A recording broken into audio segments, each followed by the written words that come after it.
Hello everyone. Today in this video I will discuss two questions of PDE and one question from ODE. The question is x del u by del x plus del u by del y equal to 1. Ux at x0 is given as minus x square and you have to find the value at 2, 1. It is an NT type question. मैंने कुछ lectures पहले भी PDE के बताए हैं. तो ये क्या है? क्वासी लीनियर पीडी और you can say it is a Cauchy problem. इसको सॉल्व करने का मेथड क्या था? You have to form the और construct the Lagrange's equation. Lagrange's auxiliary equations are given bye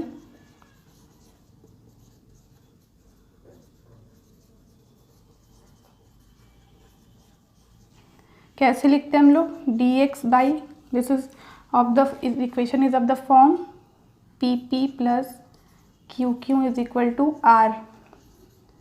So dx by p is equal to dy by q equal to dz by r. Okay, so here p is del z by del x and q is equal to del z by del y. This is the form of the equation.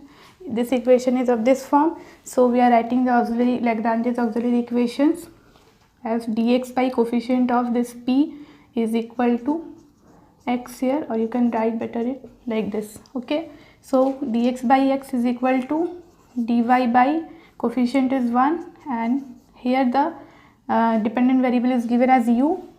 So in place of z here we write du u by coefficient is here 1.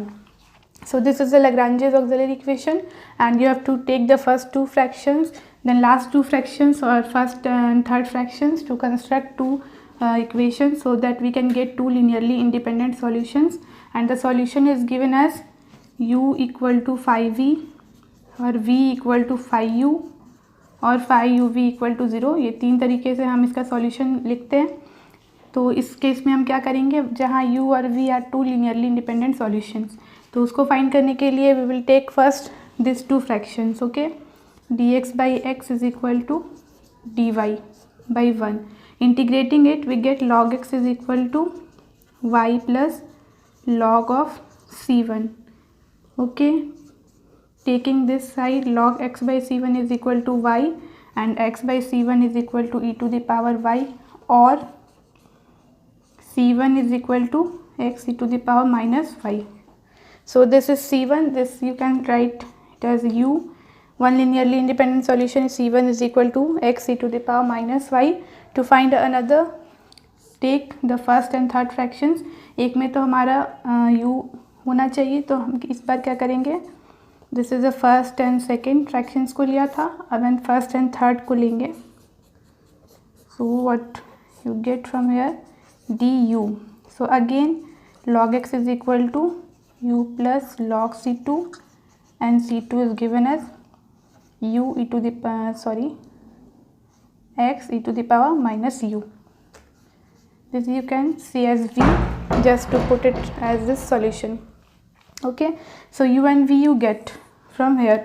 Now you have to write either this or this form. So x e to the power minus u is equal to phi of x e to the power minus y. हम लोग ऐसा क्यों कर रहे हैं? Because we are given the initial condition at x and 0, that is u at x0 is equal to minus x square. तो हम क्या करेंगे? इसमें जब इनिशियल कंडीशन पुट करेंगे तो u क्या होगा? x at x0 पे माइनस एक्स स्क्वायर. तो x ही रहा. इसकी जगह पे जब हम माइनस एक्स स्क्वायर पर पुट करेंगे तो नेगेटिव नेगेटिव साइन मिलके पॉजिटिव हो गया. और यहाँ क्या होगा? जब y 0 है तो ये फाई ऑफ x. तो ये हमारा मेन एम था, फाई x का वैल्यू निकालना. ठीक है, अब हम क्या करेंगे? इस वाले इक्वेशन में जाके फाई को सब्स्टिट्यूट करना है. फाई एक्स की वैल्यू हमें यहाँ से पता चली कि x e to the power x square होगी. तो इस इक्वेशन से हमें क्या मिलेगा?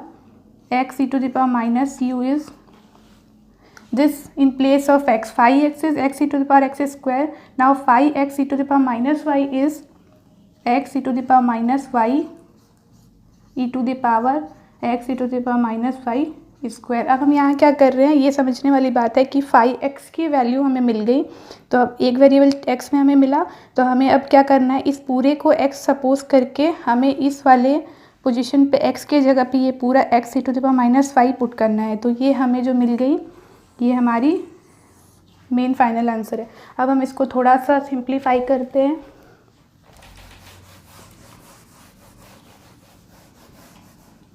सिंप्लीफाई करेंगे तो x तो कैंसिल आउट हो जाएगा, e⁻⁻u is e⁻⁵ x² e⁻²y, और you can equate the powers of e।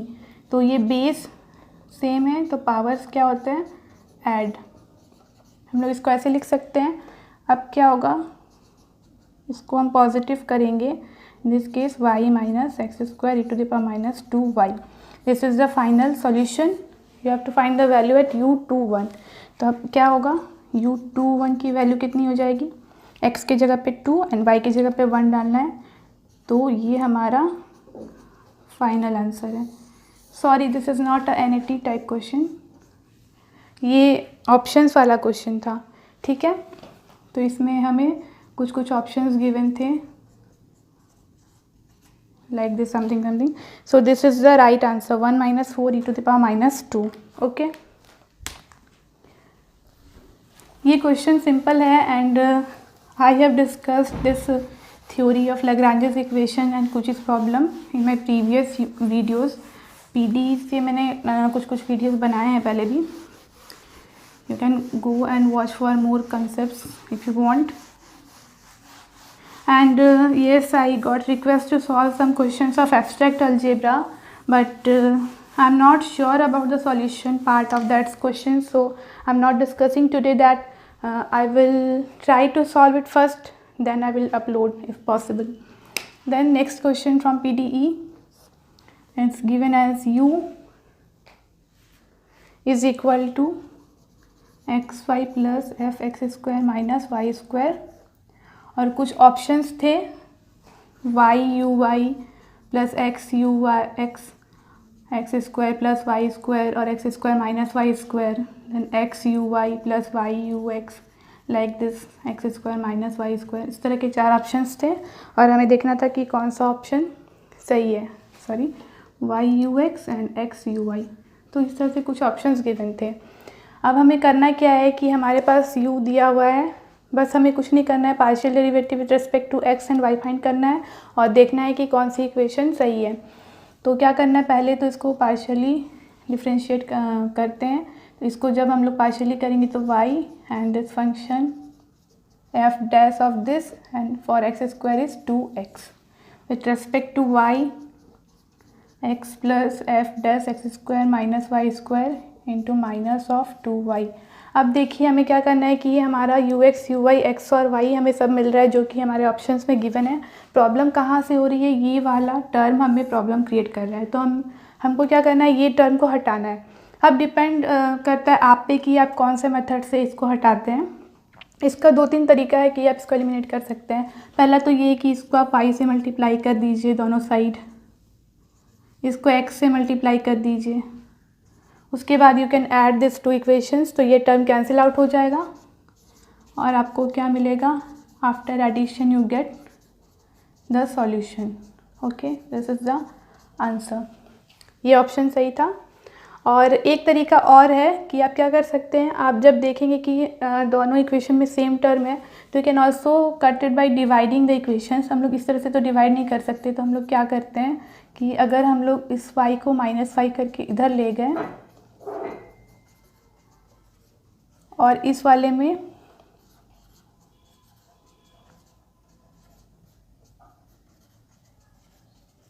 उसके बाद अगर डिवाइड करेंगे तो ये ऊपर नीचे कटेगा दोनों के कॉमन टर्म्स में, लाइक दिस।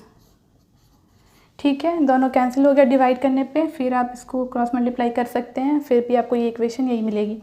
तो इसका 2 मेथड्स है, ये ज़्यादा इजी है, बट इसमें क्या है कि आप कौन सा टर्म मल्टीप्लाई कर रहे हैं, you have to be very careful and adding this 2 equation. अगर ये देखिए बहुत इजी है, इसको आपको कैंसिल आउट करना है तो ये 2x है, ये -2y है, तो ऑब्वियसली इसको y से मल्टीप्लाई करना है, इसको x से मल्टीप्लाई करना है और अगर ऐड करेंगे तो दोनों टर्म कट जाएगा। So this is the most appropriate method to find the solution. Okay, उसके बाद एक क्वेश्चन में ओडी से डिस्कस करूँगी। आई थिंक पीडी ओडी ये सब का क्वेश्चन एग्ज़ाम से काफ़ी इजी था इस बार गेट में comparative to that abstract algebra. तो आप ये सब क्वेश्चन अगर अटेम्प्ट करके आए हैं, इसमें बहुत सारा क्वेश्चन था, वेव इक्वेशन से भी है, हीट इक्वेशन से भी है, स्टर्म लिउविल प्रॉब्लम से भी है, एंड वो सब बहुत नोन एंड इजी टॉपिक्स हैं। एक क्वेश्चन मैं ओडी से बताऊंगी। कुची आइलर्स प्रॉब्लम था।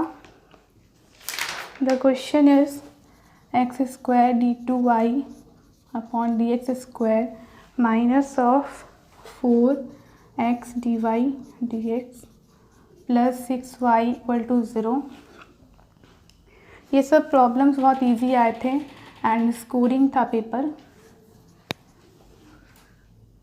y at 2 is 0 and dy dx at 2 is given as 4, then you have to find y4. This is a NAT type question I think। तो इस पे हम लोग कैसे प्रोसीड करते हैं, ये फॉर्म क्या है, कुची आइलर्स फॉर्म। अब इस तरह के इक्वेशंस को हम लोग सॉल्व कैसे करते हैं, क्या करना है, x को e⁻z पुट करना है, x is this, so z is equal to log of x। ठीक है, इसको इस सब्स्टिट्यूशन को पुट करने के बाद जो हमारा ये टर्म है x square d two y upon d x square बन जाता है डी माइनस 1। डी क्या होता है, D upon D Z something. तो ये जो हमारा टर्म्स है इसको हम लोग पुट करते हैं, तो ये इक्वेशन क्या होगी, d minus 1 minus 4 of d plus 6 y is equal to 0। So what is the auxiliary equation,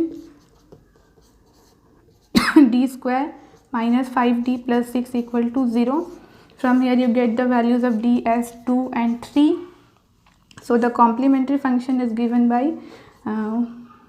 y at z, sorry, this is the main point। हम लोग यहाँ yx फाइंड करते हैं, but since you have substituted that x is equal to e⁻z and z equal to log x, so here the solution is given in terms of z। y at z is equal to constant 2z plus c2 to the power 3z। So this is the solution. अब हमें क्या करना है, z को फिर से x में change कर लेंगे, तो e⁻2z क्या हो जाएगा, x स्क्वायर हो जाएगा यहाँ से, और ये e⁻3z x क्यूब हो जाएगा। तो y in terms of x हमें क्या मिला, this is your final solution and you are given the initial conditions y at 2 equal to 0 and y dash at 2 is equal to 4।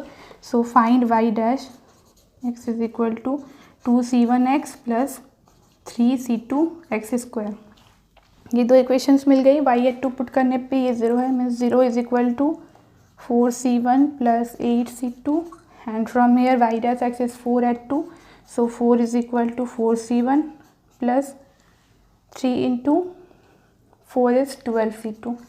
ये दो equations है, दो अननोन्स है, इसको सॉल्व करेंगे c1 c2 की वैल्यू आ जाएगी। You can subtract it, minus 4 is equal to minus 4c2, this implies c2 1 and c1 is minus 8c2 by 4 means minus 2। okay, c1 c2 मिल गया, y at x equal to c1 is minus 2 and c2 is 1।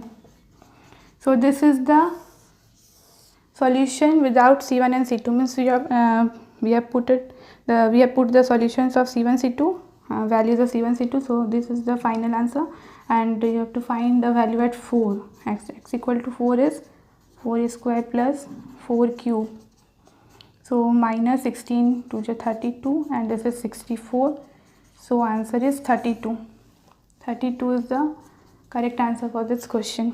okay, तो ये तीन solutions हो गए OD and PD के। और abstract algebra का वो जो क्वेश्चन था, I think number of units पूछा था, number of units of the quotient ring r by i, where r is the ring and i is the ideal. So अगर आप में से किसी ने वो क्वेश्चन सॉल्व किया है तो your views are welcome. Please अपने रिस्पॉन्स हमें बताएं, आपने क्या किया है, कैसे सॉल्व किया है। You can give your answers and I will consider in the next class।